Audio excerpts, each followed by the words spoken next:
Welcome back to another episode. Today's topic is execution. Now, execution is how you do what you do. But unlike what most people may believe, it's not just doing it. So I can remember back a few years ago when I was in one of my training courses, and one of my mentors, Tom Zeeb, was telling me about the 4Ds. And the 4Ds essentially you can look at as an execution framework. And you can choose to either do it, defer it, delegate it, or delete it. Right? So that's essentially the framework.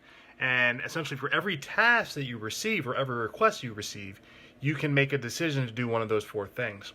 So that got me thinking a little bit more. And where you actually end up is really a matter of execution. How do you handle the requests and the tasks that actually come to you and across your plate? And it's actually incredibly important to consider how you execute and where you actually want to be. So doing real estate, one thing that was actually incredibly important as a framework is how to deal with contractors.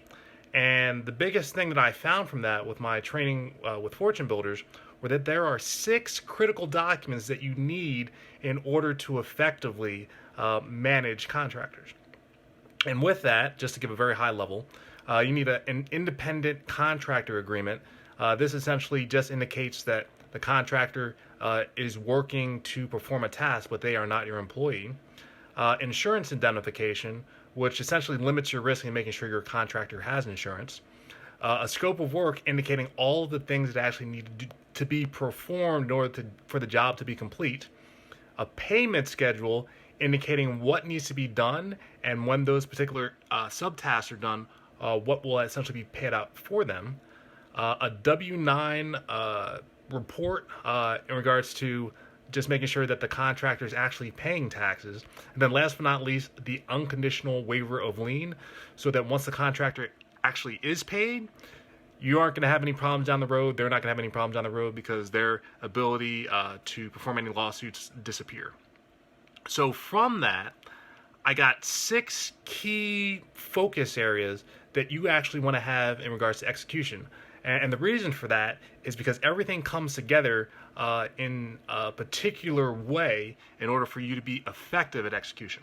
So from each of those, I was able to pull out team, I was able to pull out consequence, scope of work, priority, alignment, and deadlines, right? So when you consider execution, execution includes each of those various elements.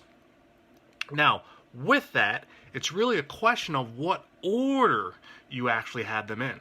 Now, when you consider how each of those work, alignment is really the question, does this fall with my goals? Does this align with my goals? Whatever task you're getting in, does it align with your goals? Second, priority, how important is it? For everything that you have to do, how important is this one thing? Third, you have consequence. So what will happen if this task is not performed? So in other words, if it falls flat on the floor and no one does it, what's the consequence? Fourth, what is the deadline? So in other words, when does this task need to be completed by, or else it doesn't matter if you complete it at all? Fifth, the scope of work. What is actually required to perform this task? And going along with that, how long will it actually take? What's the level of effort required? And then last but not least, team. Who is qualified to perform this task? Now, when you consider execution, execution combines each of these elements. Because in order for you to be aligned with your goals and actually achieving them, you need to make sure that you consider every task coming through this framework. Now, what's important is what order do you actually use when you consider each of these 6 items, right? Now, if you're a real estate investor in one case that I'm bringing up, and you're actually working with a contractor, you want to make sure that you have everything signed and completed before work begins, with the exception of the unconditional waiver of lien. That comes at the very end. So the reason that those set of documents are important, especially for an investor, is you want to make sure that throughout the execution of the work, that you aren't going to have any issues, and you have escape clauses or escape buttons if anything were to happen. So you have all your bases covered. And when you execute a task, you want to have the same things in place, which is why you need to consider each of these 6 things.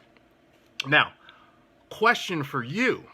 What order do you believe each of these items needs to be in? So in other words, which of the 6 need to go first, second, third, fourth, fifth, and 6th within your framework? Now, one more time, they were alignment, priority, consequence, deadline, scope of work, and the team.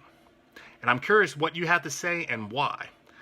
So again, looking for the feedback, the comments that you actually provide, and coming up soon, I will be sharing what I would view as being an optimal execution strategy no matter where you are, especially if you're actually looking to grow. So, anxious to hear your feedback, loving to share the feedback and the thoughts, and can't wait to see what you have to share. All right, catch you soon.